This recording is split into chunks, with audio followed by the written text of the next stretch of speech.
皆さん、こんにちは。西安防災部です。いつもご視聴いただきありがとうございます。梅雨になれば思い出す。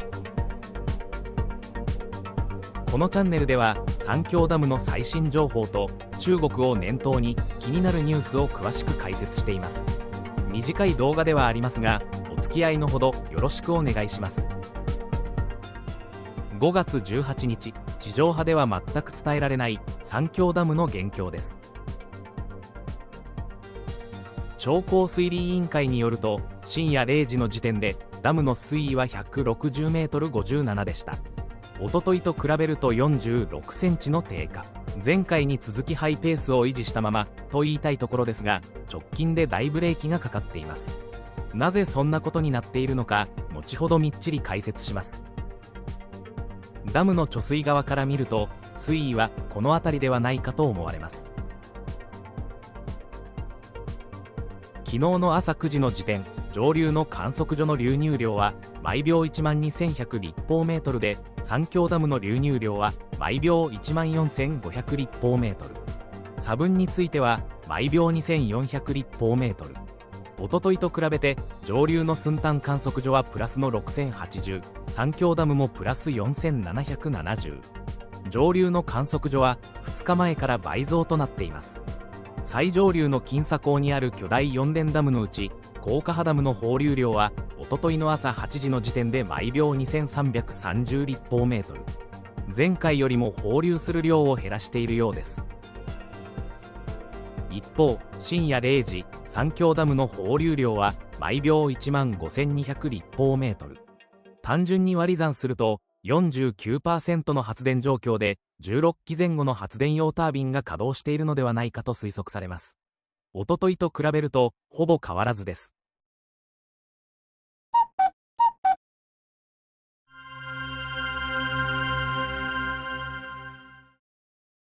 三峡ダムと最上流ダムの流量についてデータを比較しながら現状を確認してみます。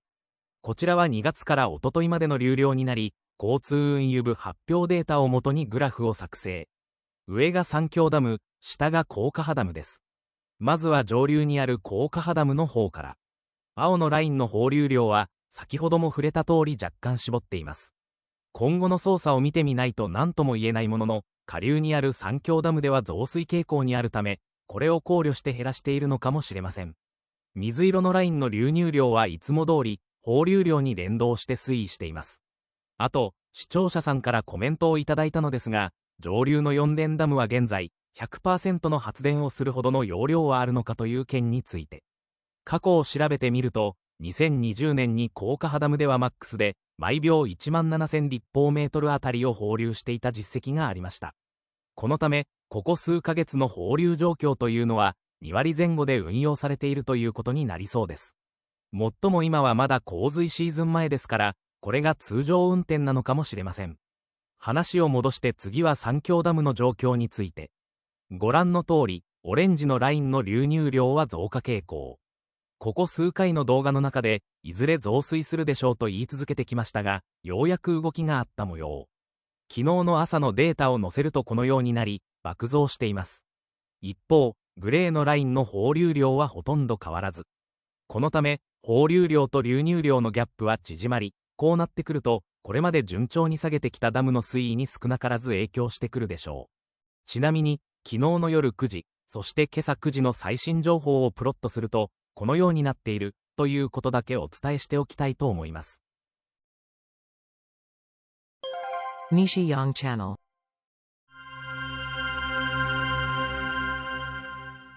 それでは今後どうなるかについて少しお話ししたいと思います。まずは直近の雨雲の様子から、すでに抜けつつあるこちらの雨雲が、これまで大雨をもたらしてきた最初の塊になります。当初これで打ち止めかなと思っていたのですが、長江上流にある重慶の西側で、次々と雨雲が発生している様子が見られます。これまでの流れだと、重慶を通り北東へ進みそうな予感が満竹林。ちょうど川沿いに進むと、降った雨はそのまま三峡ダムへ直行です。このため、ダムよりも上流で増水するのは間違いなさそうです。次は今後10日のスパンでどうなりそうなのか、中国中央気象台が発表している向こう10日の累計雨量予想で確認します。こちらは5月15日から10日間、次26日から、さらに17日からと、日々発表されている予測図。ピンクで示す部分は、100ミリから250ミリが予想される地域で、長江流域にがっつりかかっています。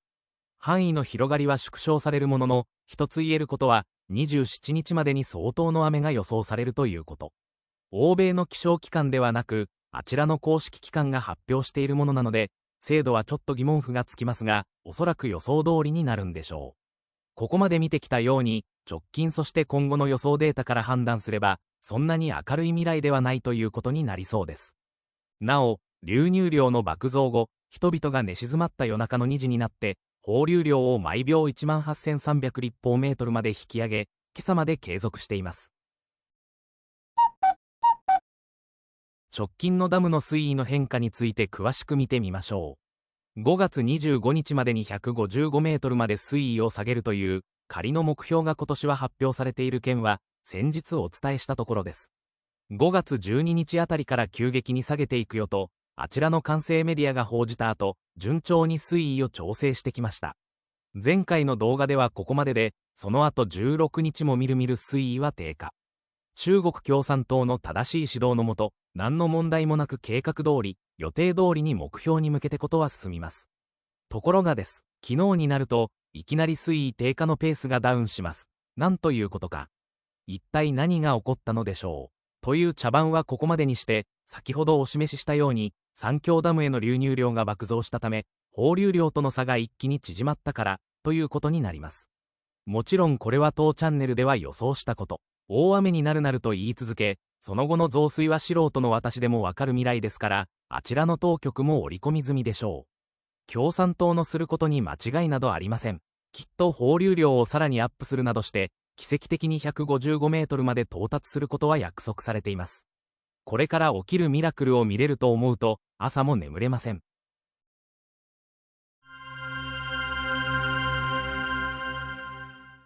5月も半ばを過ぎたということで、今月の雨量を確認しておきます。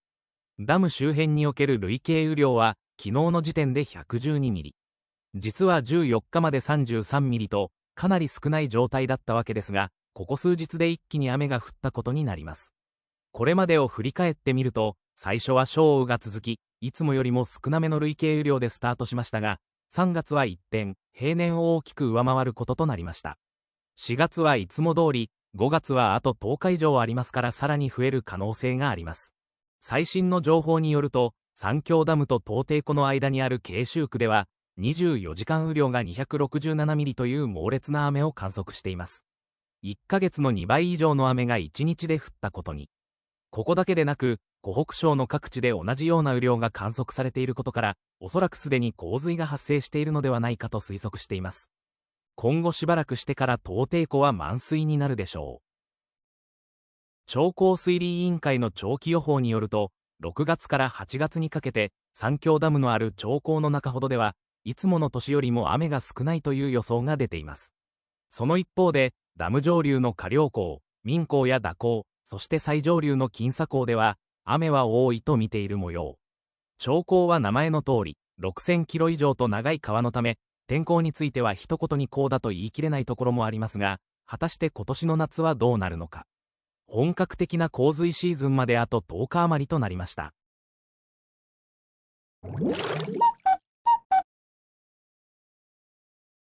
天気予報サービスのウィンディで12時間の実績を見てみます。こちらは昨日の正午までの様子。ダムの周辺と上流地域の雨雲が北東へ流されている様子が確認できます。すでに16日にはダムの近くで40ミリの雨が観測されており、この分だと17日もそこそこ積み増しされそうです。次に、今後の予想を見てみます。ダムの下流側でしばらく雨になりそうな感じ。今日の三峡ダムの天気は最高気温が24度、最低気温が21度で雨の予報。次の週末にはまた強めの雨が長江流域で降る予想となっています。沖縄の梅雨入りは平年よりも6日早かったとニュースがありましたが、大陸の方でもいつもの年より早めの洪水シーズンスタートということなのかもしれないですね。番組の途中ですが、ここで臨時ニュースです。非加盟の中国、TPP 行事画策、各国を招待、糸めぐり懸念拡大、時事通信が伝えています。記事によると、中国蘇州で22、23両日開かれるアジア太平洋経済協力会議、APEC 貿易総会合に合わせ、議長国の中国が包括的及び先進的環太平洋連携協定、CPTPP の関連行事を開こうと画策していることが16日分かった。中国は CPTPP 非加盟に関わらず、加盟各国を無断で招待。中国の意図をめぐり懸念が広がっており、各国で対応を協議している。ただ、CPTPP、RCEP ともに、意思決定は全会一致を原則としており、実現するかは不透明だ。テーマを含め修正する可能性もある。以上、非加盟の中国、TPP 行事画策、各国を招待、糸めぐり懸念拡大についてお伝えしました。西安チャンネルです。今のニュースについて少しだけ、中国が TPP 非加盟にもかかわらず、関連行事を主導するような動きを見せている件ですが、さすがはあちらさんと思った方も多いのでは。中国は2021年に加盟申請を行っていますが、5年近く経った現在でも承認には至っていません。その状況で、加盟国でもない立場から関連イベントを開こうとするあたりに、厚かましいというかなんというか。私たちには理解不能ですね。TPP は重要な意思決定を全会一致で行う仕組み。つまり、どこか一国でも反対すれば、前に進めません。台湾も同じ時期に加盟申請していることを踏まえると、中国の加盟はまず無理でしょう。特に日本側の慎重姿勢は大きく影響していると見られています。当然のことです。そもそも TPP は高いレベルの自由貿易ルールや知的財産保護、透明性などを重視する枠組み。国有企業への補助金問題や輸入規制、一方的で突然の禁輸措置など、いろいろ懸念が残る中で、本当にルールを守れるのかという不信感が加盟国側にあるのも事実。個人的には、無理に加盟国を増やすより、今の枠組みで安定したルールを維持する方が現実的ではないかと。経済規模の大きさだけでなく、公正な取引やルール遵守をどこまで徹底できるのか。その部分が伴わなければ、簡単には受け入れられない時代になっています。そういえば、何の成果があったのかいまいちパッとしなかった米中会談。帰りの飛行機に乗る前、中国から配布された IC カードや記念品は、タラップ下のゴミ箱に全部捨てるように指示があったみたいですね。相手国にそんなことされるあちらさん、TPP 加盟どころじゃないですね。日本の気象状況について確認します。こちらは、今朝7時までの6時間のレーダーの実績。日本列島の北から南まで、特に目立った雨雲は見られません。大陸のドラゴンとは対照的ですね。全国のライブカメラを見ていると、晴れているところが多いみたい。ニュースによると、今日は気温が高くなり、広い範囲で真夏日になるところもある見込みとのこと。水分をこまめに摂り、熱中症に気をつけたいところです。